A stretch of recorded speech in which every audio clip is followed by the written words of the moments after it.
I call this meeting of the Northeast Independent School District to order. Let the record show that a quorum of board members is present, that this meeting has been duly called, and that notice of this meeting has been posted in accordance with the Texas Open Meetings Act, Texas Government Code, Chapter 551. Item 2, recognition. A, state 6A finalist varsity boys baseball, Dr. Newman.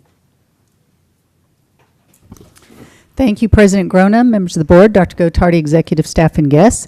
At this time, I would like to call Ms. Brenda Shelton and Karen Funk, executive director. I could tell by the look on your face. And Brenda Shelton, our principal of Reagan High School, to introduce these fine players.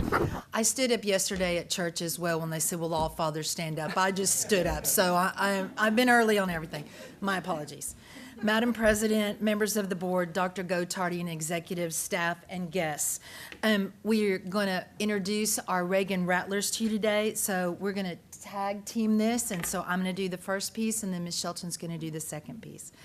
Reagan Rattlers have been to the state tournament 3 of the last 5 years, back-to-back this year. Coach of the Year, Chance Chapman, led this group of young men to the state championship game. They didn't win it either year, and that's a super hard blow. But there are very few athletes that have silver medals hanging up in their bedroom and have 2 of them for 2 years. That's a rarity. That's a piece that our kids have. The difference in this team is their heart and soul. I watched them early in the year when it was easy to be excited and root for everybody who is out there playing.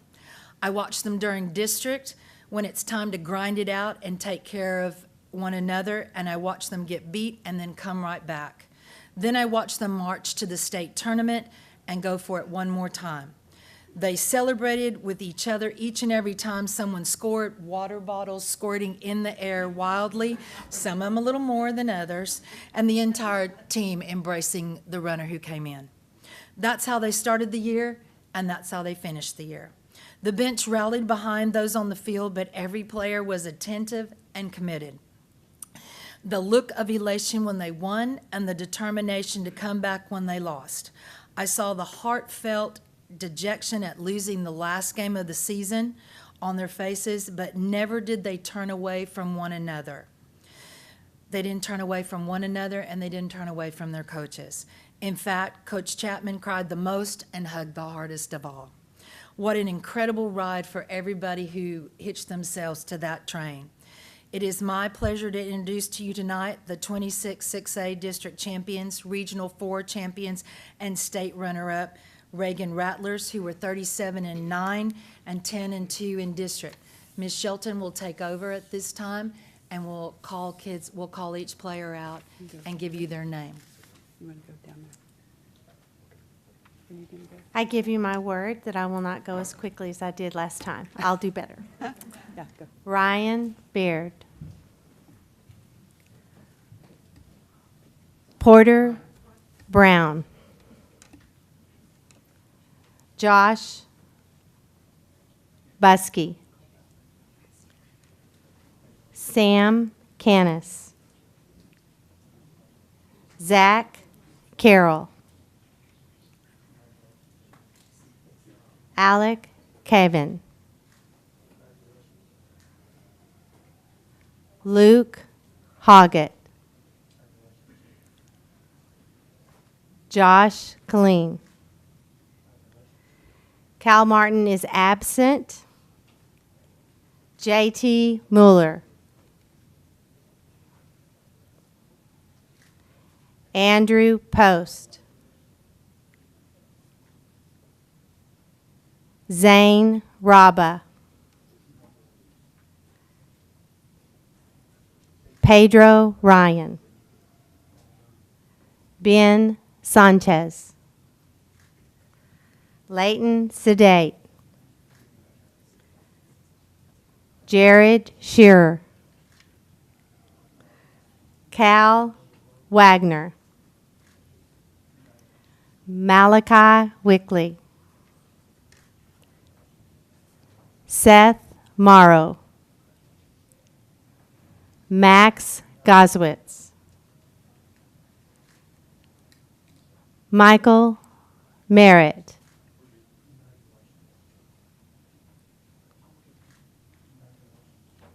Alex Lokis, Dalton Brieger, Cal Carver. Our head coach, Chance Chapman. Assistant coach, Ben Woodchick. Assistant coach, Tate Damasco. May I take just one moment of privilege?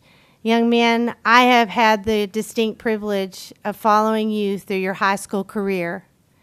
You have made me very, very proud. And right now I'm speaking to you, and I'm speaking to you because you have made a difference. I've been very impressed with you. I've watched you fight. Some of you I've had the opportunity to have to redirect through discipline, but through that, we have grown, and we have grown very, very close. And I cannot think of a better privilege than how it felt on that last day when I hugged your parents and we knew, job well done. I see the final product. I know that you're going to become young men.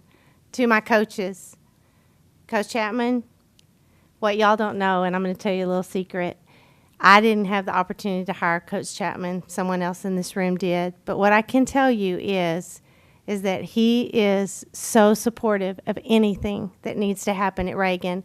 He looks at the boys and they stop. Right, guys? He does. It's pretty amazing. Coaches, thank you. You've been a great team. You're a talented group of men, and I thank you. You guys that are leaving us, thank you for everything. You mean a lot to me. Thank you for letting us recognize them. We appreciate it.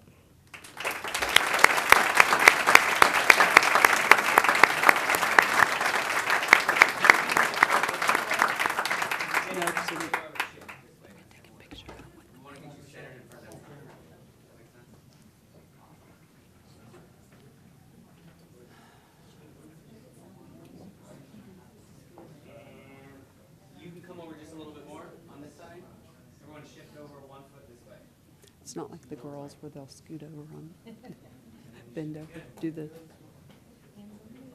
dance thing. All right, big smiles. I can photo bomb him. And one with the strike 'em. Just strike 'em, there we go. He's like, oh, do they really?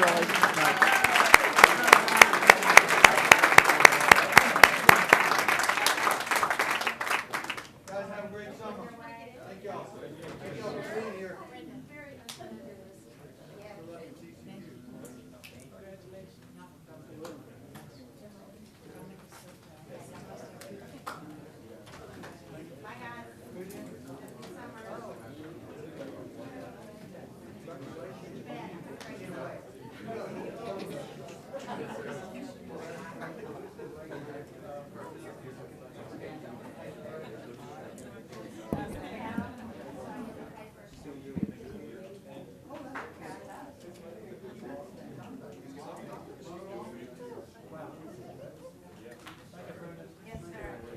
Congratulations to you all, and thank you all for being here.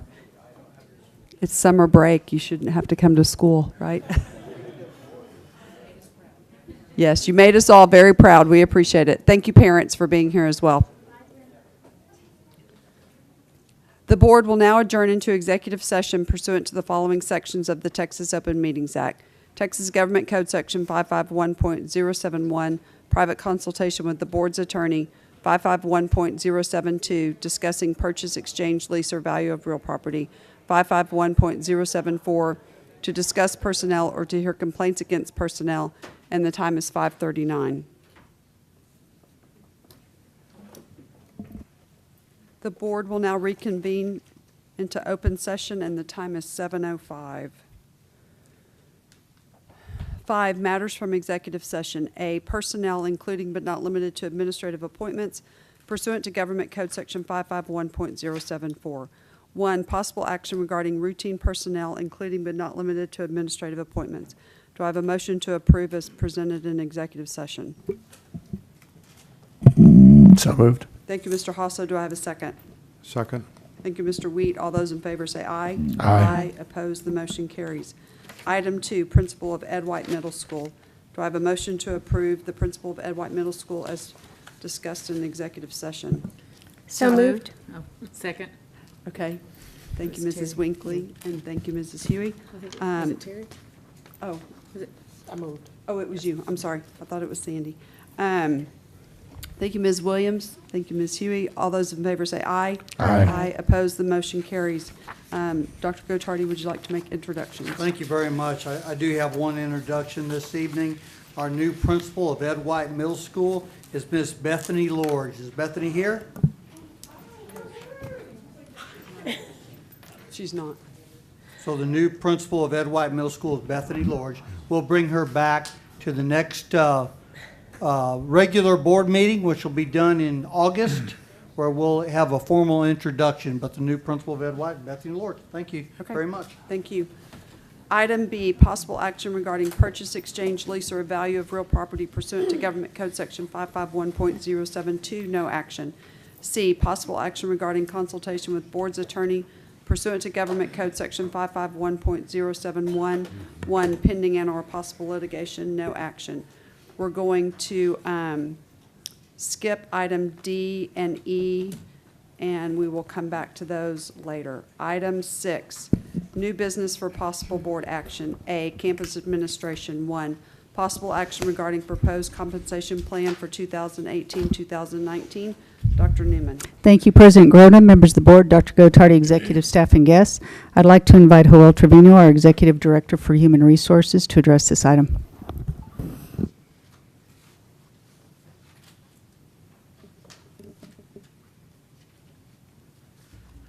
Good evening, Madam President, board members, Dr. Gottardy, executive staff, and guests. It is the goal of the Northeast Independent School District to maintain a pay system that provides internal and external equity to recruit and retain quality personnel. The district recommends the following compensation plan for the 2018-2019 school year, which includes, in regards to teacher pay scales, 1, increase the starting salary for teacher librarians with 0 years of experience to $51,652. 2, place new to district teachers and librarians with 25 plus years of experience at the new 2018-2019 maximum of $60,828. And 3, for eligible teachers librarians, grant an across-the-board 1% increase of the new 2018-2019 midpoint equaling $552 for full-time teacher librarians. So that's in regards to the teacher pay scale. In regards to the professional administrative scales, A, E, P, and T, and the classified pay scales, C, I, O, P, and T. 1, adjust the professional and administrative pay scales by 1%. 2, grant a 1% general pay increase for eligible employees off of the midpoint of the new 2018-2019 pay scales.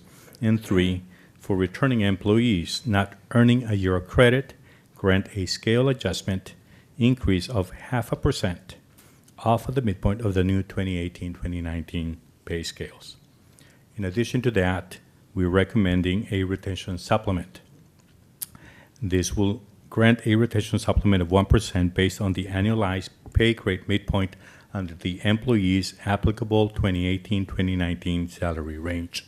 To qualify for the supplement, the employee must have a hire date on or before October 1, 2018.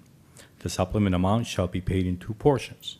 The first, at the completion of the fall semester of the 2018-2019 school year in the month of January, and the second, at the completion of the particular employee's work schedule for the spring semester of the 2018-2019 school year in the month of June. Temporary and substitute employees, along with employees employed for less than 20 hours per work, are ineligible for the supplement. The proposed compensation plan serves to provide eligible employees with a salary increase and retention supplement for the 2018-2019 school year. This proposal and budget impact has been discussed in detail during the budget presentation. So it is recommended that the Board of Trustees approve this compensation plan for the 2018-2019 school year. Does anyone have any questions or comments for Mr. Trevino? Seeing none, do I have a motion to approve the compensation plan for the 2018-2019 school year?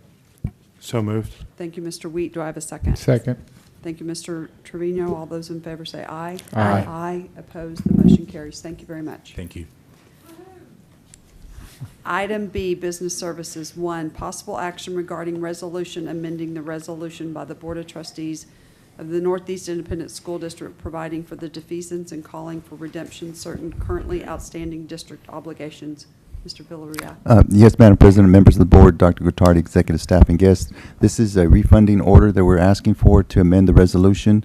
There's more detail that's needed. Brian Moy, our executive director of finance and accounting, will be glad to answer any more questions. Or any questions, sorry. Okay. Does anyone have any questions? Yeah, okay. Yes. Yeah, Brian, just curious. We were, I guess, is this similar? So this is a different series of bonds than originally had been contemplated?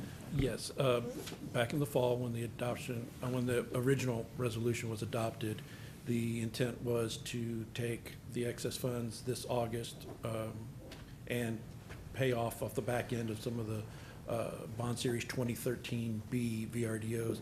But with its interest rate market rising, we know that the transaction we're going to do in a couple of weeks, that'll close in August, is going to be at a higher rate, and we're just asking to take that $10 million, have it be applied to this refunding, so that the new bonds are less, even they're going to be at a higher rate, and we maintain the 2013Bs because they're only sitting at a yield of 1.42%. So keep the cheaper debt on the books and knock off principal and some more expensive debt. Okay. So it wasn't necessarily, anything in the individual maturities, or that it's just more of No, the. it's economics. Yeah, gotcha. Okay. And I have a question. Yes. I'm just curious why we adopted that original resolution back in September. Does it have to, do we normally wait that long before we do that? Okay, that resolution was a combination of two things. We did not have a remarketing last fall to apply it to, and so we needed to roll that money to this fall. Plus, we had to, you adopted a resolution because we adopted a INS tax rate that was based on estimated certified values from April. That's what was published in the newspaper. Once actual certified values came out, when you recalculated the truth in taxation, the INS rate should have been a tiny bit lower. So by passing this resolution, you were saying, I'm keeping the INS rate where we published it and using excess funds to pay down debt. Okay. Thank you. Does anybody else have any questions? Okay, seeing none, do I have a motion to adopt the resolution amending the resolution by the Board of Trustees of the Northeast Independent School District providing for the defeasance and calling for redemption certain currently outstanding district obligations? So moved. Thank you, Ms. Winkley. Do I have a second? I'll second. Thank you, Mr. Hasso. All those in favor say aye. Aye. Opposed? The motion carries. Thank you. Item C, consent. 1, business services. A, over 50,000 purchases. B, Region 6 Education Service Center Educational Purchasing Interlocal Cooperative, EPIC 6. C, Region 2 Educational Service Center Goodbye Purchasing Cooperative. D, over 50,000 purchases 2017-2018 College Board. End of consent. Do I have a board member wishing to pull an item from consent? Seeing none, do I have a motion to approve consent? So moved. Thank you, Mr. Wheat. Do I have a second? Second. Thank you, Mr. Trevino. All those in favor say aye. Aye. Aye. Opposed? The motion carries. Item 7, presentations. A, budget study session number 3. Mr. Villarreal. Yes, Madam President, members of the board, Dr. Gottardy, executive staff, and guests. Tonight we talk about our budget study session number 3. Tonight, we're going to talk about our general fund revenues, expenditures, our debt service, and our school nutrition fund. So it's kind of like a recap of what we've talked about in our first and second budget study sessions. Budget study session number 2, we talked about a tax rate strategy, and tonight we're going to talk about maybe not having to do one as opposed to having some appraisal values that have changed with the state and giving us a little bit more revenue than we thought we were going to have in budget study session 2 to be able to cover the 1% retention and the 1% raise. But I'll turn that over over to Brian Moy, our Executive Director of Finance and Accounting, and Susie Lackhorn, our Director of Budgets. Okay, thank you. All right, thank you, Dan. Madam President, members of the board, Dr. Gottardy, executive staff, and guests. As Dan said, there are a couple of things that have changed. It's been 3 weeks since our last budget study session, and a lot of new things have come to light that has making us, change some of our strategies for next year. And also, we just want to give you a recap of everything that's going into the budget adoption for Thursday. So if you have any questions, things that we would tweak at the last second, this is the time to do it. So as Dan said, we're going to go through first general fund revenues. I'll turn it over to Susie. She's going to go through a little more detail than you saw last time on general fund expenditures. Updated school nutrition service funds. You haven't seen that since budget study session 1. And that was prior to any compensation changes. And then I'm going to wrap it up with an update on debt service. Okay, in budget study session 1, there was a slide that said we're not anticipating or including in any of the forecasts any of the revenue that we would get from protesting. Really, it's called an audit, auditing the comptroller's version of property values that are used to create the state funding formulas. One reason is it's a massive effort through Cavusi and Associates to get it done. Second, we were hesitant because the comptroller was releasing new rules that would go into the Texas Administrative Code that would severely limit which value reductions could and could not be included in those audits. However, after reviewing the particular audits that we would be submitting this August, even if these new rules were implemented, the changes would not affect these years of audits that we are submitting. All of our amounts that are currently on the books that we would want to send to the comptroller for audit would even be eligible under the new rules. As of right now, they are still proposed rules. The comptroller has not made them final, but we think even if they became final, we are clear with the amounts that we are moving forward with. And with that, we now are putting in an estimated revenue amount of $8.6 million into the budget.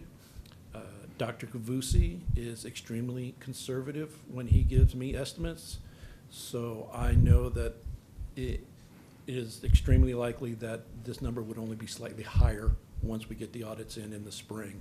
So I feel comfortable with with estimating an $8.6 million increase. And I see the reason for this, as if you remember, every time a taxpayer gets a large reduction to their property value after the certification, so after Michael Amesquita wraps up the values, after the comptroller wraps up the values, if it happens after the fact and reduces property value, it doesn't automatically get reduced in the state funding formulas, which would then provide us more state aid. We actually have to go to the comptroller to tell him, hey, all these protests of the local value at the appraisal district came about, we lost this much in property value, you need to make us whole in the state funding formula side. We've been doing this since before I joined the district, but it's never been to this volume. It's because we've never had this volume of property tax protests locally. It's grown astronomically. So in prior years, Brian, correct me if I'm wrong, it's just been a couple of $100,000 that we've received because of these protest value changes. It's just been in the last 2 years that the volume in 2013, 2014 of people protesting has really gone up, and that's what's happened is people are winning their protests, so it reduces what we're getting. So that's why we're able to protest and get this amount. So this is how many years? This is, you get to audit each tax year 3 times. Okay. So this includes an audit of 2015 property value, 2016 property value, 2017 property value. Okay. So in essence, they're having to go back and recalculate 2015-16 state revenue based on the 2014 values, okay. 16-17 based on the 15 values, and so forth.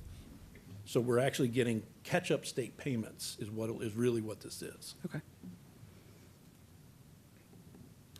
Next, we've been grinding out for a very long time a very massive settlement payout with our insurance carrier regarding damages from a 2016 hailstorm. We have settled with that carrier and got what we believe to be a very nice replacement cost value settlement. And just because it's been a long time, don't think that we're, have buckets on the floors and we haven't been repairing roofs. We have been fixing things since day one. Now, some of the items, first of all, even in 2018, there's just simply aren't enough roofers to have gotten everything done in 2016, even 2017, plus our own staff of managing it, plus the staff, the outside staff that we have to contract the designs. So this is a multi-year process, but the way that we structured the settlement, we are under no time constraint. It's up to Gary and his staff to say, okay, we're ready to do this, but be assured, we don't have holes in roofs from things that happened 2 years ago. Every damages that were identified that had to be fixed quickly were. And the insurance company fronted us a good chunk of money, and we've been doing the repairs as we go. However, now that we know a global final settlement number, and they looked at the remaining projects to be done, they really think that there could be excess funds of $7 million, and there are no strings attached to those funds. We can transfer that back to the general fund. Going back to property values. So, as we said, Dr. Kavusi works with us a lot on property values. So now we're looking at the 2018 values, the ones that are currently going through the appraisal review board with the Bexar County Appraisal District. So in all the years that we've been working with Kavusi and Associates, Dr. Kavusi sent an email just yesterday, actually this morning, to Dan and myself, where he noted that this year's loss rates are, quote, exceptionally high. He has years and years of data and many different logarithms to forecast out what property values are going to be. And his formulas just aren't working there because of the loss rates for this year are just so much more than he had ever seen. That being said, we were being conservative even in budget study session number 2, saying that our property values were going to grow only 4.9%. Now we're saying they're only going to grow 4%. So compared to what we showed you in May to now, we're actually showing you less revenue of just under $4 million. The good news is that means for 1920, there should be a little more state aid, because if you don't have the property value going up as much, your state aid doesn't go down as much. So that's a little bit of good news for 2019, 2020. And for this year, we're actually coming in a little bit better than the projections that we had showed in May. We're going to be about $1.6 million higher on the revenue side and about $700,000 lower on the expenditure side for 2017-18. So we're starting with a tiny bit of a higher fund balance for 18-19 than we thought we were going to have. So as we talked about, last budget study session, we discussed increasing the maintenance and operations tax rate to 106 from 104. This would provide 16 million in funding. The items that we spoke about just this evening will bring in about 15.8. So at this point, the staff does not recommend changing the M&O tax rate, but going ahead and reducing the INS rate by half a penny. So the total tax rate for next year would be $1.36. This will be the 5th year in a row that the tax rate is going down. Leaving it at 104 does a couple of things. It allows us to monitor the results of the Texas Commission on Public School Finance to see if we actually are going to find additional revenue sources to go into the legislative session for 19, and to see what the legislative session for 19 does provide. But keep in mind that the way that we're doing it, suggesting doing it now, these revenue streams are one-time infusions of cash. It doesn't mean we're not going to do additional audits with the comptroller in future years, but I have no way of predicting what those amounts would be. So it could be a string of one-time infusions with these audits. We just don't know. And the failure of the legislature then to address school finance means that the tax rate issue will come back up next spring. Leaving those extra 2 pennies, because originally we were going to go down 2.5 on the INS, up 2 on M&O, but keeping the same net change, which is minus half a penny, keeps 2 pennies in the INS fund. That's good. That just allows us more flexibility, allows us to bring you more resolutions, to knock down more big amounts of principal. And I'm sorry I misspoke. This is the 4th year we're going to go down on the tax rate, not the 5th year. So you can see overall that'll be a 5.6% decrease in the tax rate over 4 years.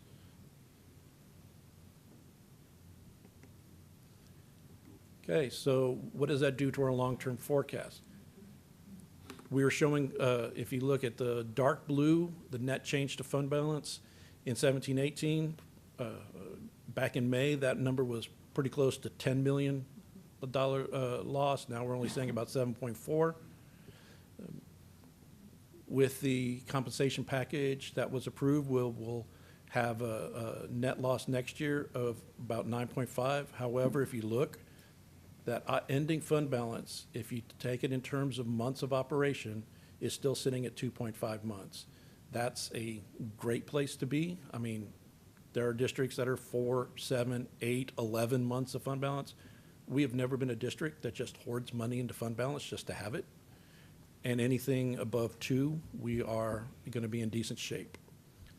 But you see that, like we mentioned, running long-term deficits is not something that's sustainable. So again, unless the legislature does something, we need to come back to these issues in 2019, because we'll be staring a $17 million deficit in 1920 and a $15 million deficit in 2020, 2021. At this point, before I turn it over to Susie, if there are any questions on anything that's been presented thus far. I just have one question, Brian. When are these funds accessible? When is it, are they available now? Do they anticipate the end of the month? From the From the comptroller's audits and from the roofing? The roofing would be available very early in the fiscal year, and when we settle in on an exact amount, we could make the transfer as early as July. Okay. With the filing period being in August for the audits, that cash would likely come in, depending on how quickly TEA moves. It would be somewhere in the January to February, the actual cash would be in hand. Okay. Thank you. Yeah, and Brian, Yeah. Just a quick question. We talked about the fund balance and where it should be. Why is 2.5 considered a really good number? Generically, it's because you really don't want to go below 2, and keeping 2.5 it means that you're not approaching that really scary breaking the 2-month level, and it seems to work really well with our bond rating agencies. And as state revenue goes down, we need to have a little more fund balance to get us through the first few months of the school year, because we don't get tax money in July, August, September. I mean, it's a trickle. But in September, when there was state aid, we would get a massive, we're talking like $70 million state aid payment in September. But as total state aid goes down, you get a percentage of that in the September payment. Well, if state aid keeps shrinking, 45% of that shrunken number is what we get in September. So we need to be a little more aware of our cash on hand issue in the early part of the year, which means part of that is keeping fund balance as of June at a certain point to ensure that we are not strapped for liquidity in September. What's the breaking point for being strapped for liquidity or for the bonds? There'll be no problems with the bonds, but strapped for liquidity, when we say we're going for that, it would be 3-4 years down the road before we would get to that point, assuming no improvements to state funding formulas. Because right now we do have a lot of things that are liquid, and when we bring you the quarterly investment reports, what that would end up doing is you will see that there will be, pretty soon, your June investment report may have less invested in agencies and, in other districts or entities, bonds. From an investment standpoint, it will be pushed to the pools so that it's available overnight. So you're losing out on interest there. So that is what will keep us going easily for 3 to 4 years. It's just being on our investment management side, being more liquid. But again, if your total numbers are going down, your total available funds are going down, and that's when you're getting through to that, past that next biennium, then we really got to look at it. Thanks. You're welcome. Anybody else have any questions? Okay, All right. I'm turning it over to Ms. Lackwood. okay. Thank you, Mr. Moy. Madam President, members of the board, Dr. Gottardy, executive staff, and guests. I gotta tell you, I'm really excited about this next slide. So I apologize. All the rest of the other slides, I'm not so excited about. This next slide, I've been wanting to show you for like 2 weeks now. So here we go. I feel like a drum roll should come, but that's okay. If you remember, we've been showing you the cost containment savings that we've been working through all year long. So back in our previous budget study sessions, we were showing you the cuts to campus staffing and cuts, cost containment cuts. And we just had this little placeholder for $500,000 saying central office cuts. Well, we met, and I gotta say, our team did a great job putting out ideas and really sacrificing to save some money here. And so we're no longer sitting at $500,000 anymore. So we came up with a good $2.3 million to help the general fund. Yay, team. Yay. Yay, team. So we had a lot of vacancies that Dr. Gottardy was very good in taking his time and filling. And so as we sat on those, a lot of people found ways to work around not having that staff. And so we were able to cut over $920,000 in positions. These are not people, these are vacancies that we have decided we're not going to have these positions anymore. We have found other ways, we're going to find other ways to live without this. So that'll save $920,000. We also have some positions that we're not quite ready to commit to living without, but we're gonna live without them all of 18-19, and that'll save us another $123,000. Then we'll readdress and look at those positions and see if we need to bring them back. We made some adjustments to stipends. That saved a very nice piece of money, $477,000. We're gonna do some reductions in our KIN program. This actually won't reduce our expenditures, but the KIN program lives in another fund, and so we sweep money out of that fund. Its job is to support the general fund, and so it will transfer some of its profits over to the general fund. as needed, and so because it'll be saving money, we'll be able to increase our transfers in from that fund. And then we had other cuts. A lot of things like we were doing this using this software program, but now this software program can do it and it's cheaper. So we had a lot of little things like that, some reorganizations that added up to that $431,000 in the other. So I didn't want to bore you with 3 or 4 pages of details, but we were really excited to come up with 2.3 when we were shooting for $500,000. So 2 weeks of excitement, it's all gone now. Okay. So let's take a look at how those cuts added with the other cuts and the compensation plan that you just approved goes into our budget. And keep in mind, this is budget we're talking about on this slide. So the 17-18 adopted budget was just under $556 million. When you take the cuts to campus staffing, central office staffing, all those other cost containment cuts that we've been talking about, you add in the cost of the 1% pay raise and the 1% retention that you just approved. Remember that the district health insurance, we talked about how we're doing a contribution that's the same as what we're doing now, but it's for a full year compared to just 6 months because the health insurance plan runs January through December. So that'll cost us $1 million. We talked in quite a bit of detail last time about additional allocation requests. And so that adds to the cost of the budget. But we have some that expire that were one-time things from the prior year, so that brings it down. All these things net together to decrease the budget by $3.4 million. So our preliminary, hopefully soon to be final budget later this week for 18-19 is $552.5 million. So that's an overall decrease to the general fund budget of 0.6%. Keep in mind, this is the budget and not what we're actually forecasting to end up at. So we'll talk more about that in a little bit. Now we're going to look a little bit more in depth at the budget. In budget study session number 1, we kind of gave you some totals.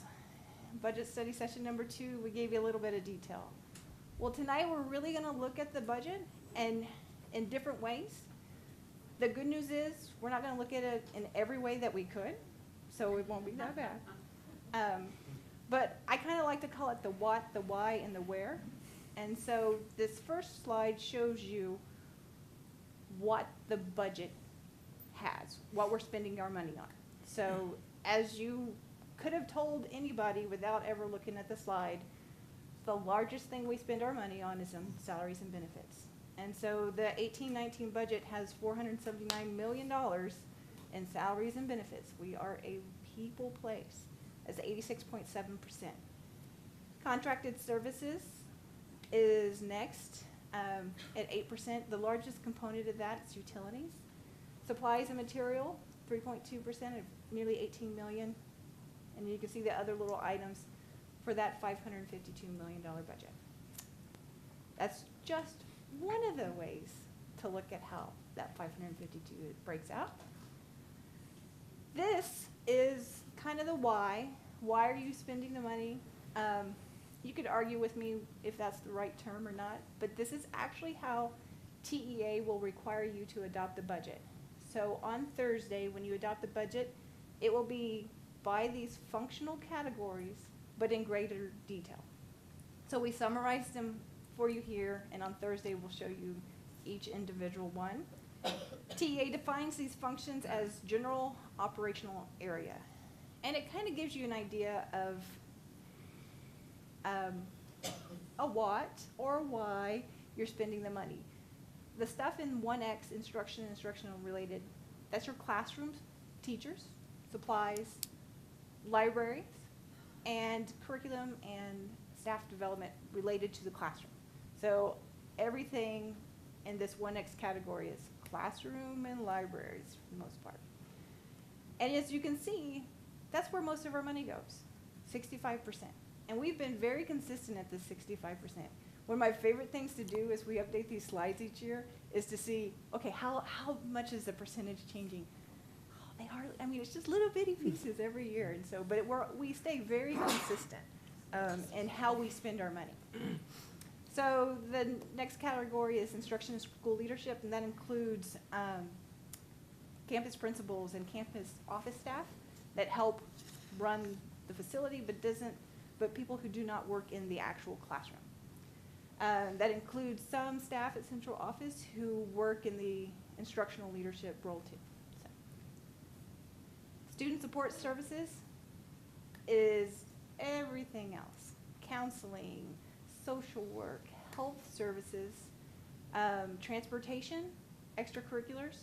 So everything that kind of directly supports the students is in that category, and it's only 11% of our budget.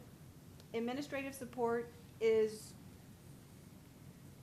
kind of central office, but there are a few small pieces in there, but it includes finance and accounting and human resources, offices like that that aren't quite as directly involved with the campuses, but function supports the district as a whole.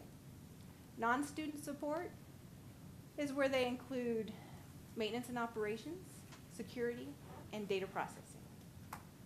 TEA defined these all a very long time ago, and we all live and breathe by them, but this is how you have to adopt the budget. So we grouped all the other little ones together, and so as you can see, this is how we break out that $500 million. And again, you can see our percentages are very consistent. So now I want to get to the where. We have a very long account code that allows us to really analyze what our expenditures are for. So if you take our budget and separate everything that's directly allocated to a campus from everything else, 81.5% of the budget can be directly attributed to a campus. And then there's $102 million that can't be. We're going to get into detail like this, but non-campus costs would include things like instruction and curriculum administration, special education staff that go from campus to campus, so they're not assigned to one campus, but they support many. Transportation, maintenance, athletics, fine arts. I've got a nice short little list there for you. We'll get into detail exactly what that $102 million is in a little bit. But as you can see, almost all the money spent directly at the campus. Of that money spent directly at the campus, 90% is salary and benefits. So no surprise there. Substitutes are another component. We broke it out for you: services and utilities, supplies and travel. So of that 81.5%, this is the breakdown of it. If we are to break down that salary number, this is where it goes. The majority of our salaries at the campuses are spent on teachers and aides. Campus administration and clerks are the next biggest piece, but librarians and counselors and nurses. I'm not going to rattle off all those numbers for you, but that's how it breaks down. And as you can see, again, we're spending the most of our money in the classroom, and that's where we want that money to be spent. It gives us, it directly impacts the student the greatest.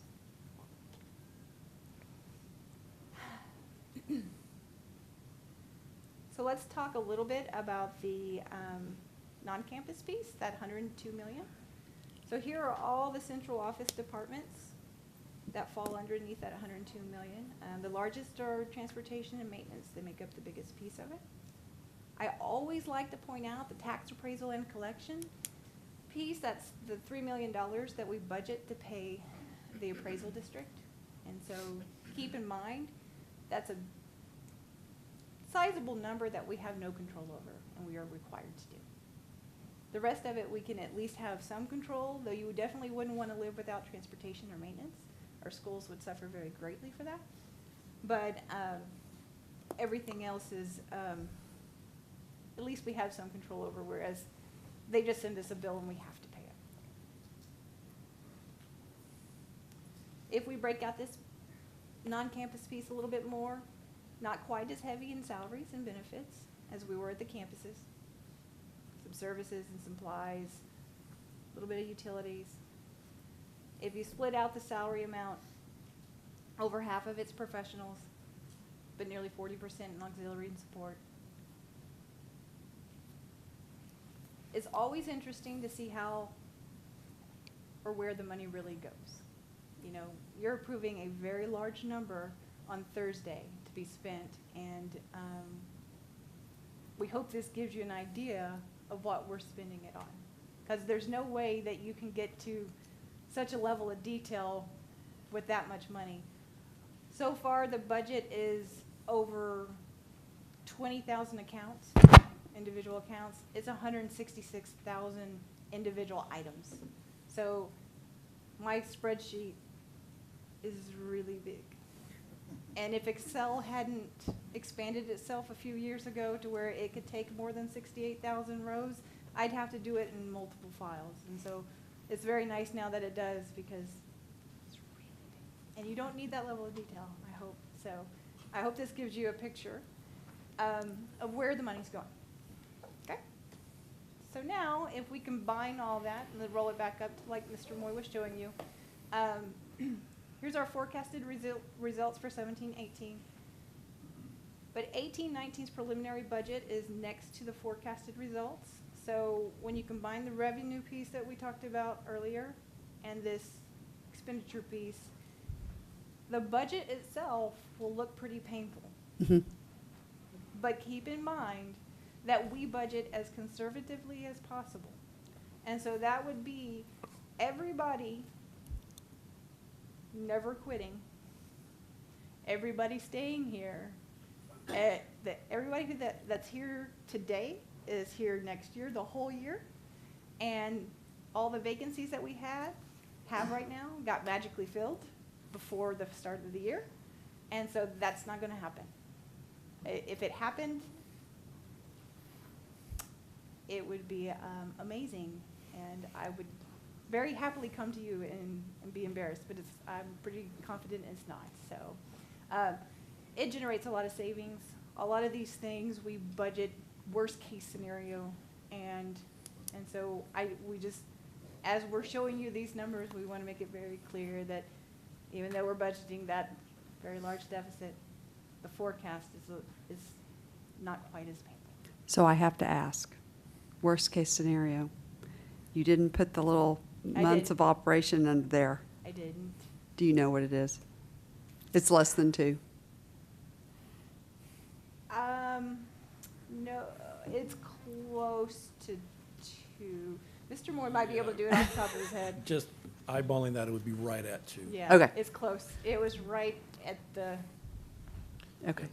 But, and as Susie was saying, though, we historically have 98% fill rates on staff. Right. Our budget managers, even when it wasn't times of austerity, were returning $3-4 million unspent of their funds. Right. So No, I know it's never that worst case scenario, but I just had to ask. Yeah. Yeah. I took it off on purpose because it got a I'm little sure you scary. did. Thank you. All right. So, any more questions? Because that was the last slide for the general fund. Any other questions? Okay. Are we back to Mr. Moy? Nope, Oh. we're going to talk school nutrition. Okay. One slide real quick, because the last time you saw it, it didn't include the compensation plan. A 1% raise for the school nutrition funds, just over $100,000. The 1% retention is about the same. And so this is the same forecast from April. And if you remember, we talked about how they've got a bunch of capital projects that are coming in that are actually going to fall into August. So they're going to fall into 18-19. They're trying to spend down their fund balance to get it below 3. This budget gets them down to 2.3. They'll do better than this, so it won't be quite this bad. But even throwing in the compensation plan that you just approved doesn't really faze them at all. They'll still be healthy and fine. They are not anything to worry about. Any questions on school nutrition? All right. Mr. Moy's going to talk about debt service. Okay, we're going to wrap this up now, talking about debt service, specifically talking about the differences from when the last time we showed it at 30 cents. Instead, we're going to be doing it at 32. Just to remind you, we're doing bonds in July. That's what the resolution to the amended resolution was, something we wanted to get done in time to apply to this July transaction. We plan on continuing our commercial paper program through May of 2019, and it says it then. We're continuing to pay down extra debt early through our abilities to exercise different options within our VRDOs. And this forecast you're going to see is with the INS rate of 32. Okay, so the first two lines is our regular property tax revenue coming in and a little bit of state money that they added when they increased the homestead exemption, and then our debt payments for the year. This year, we're forecast to have that change is about 8.3 million. Next year is going to be about 8.1 million. Other sources and other uses, that is just an in and an out of the total of the bonds that were sold that year. So this year we had around a $90 million bond sale.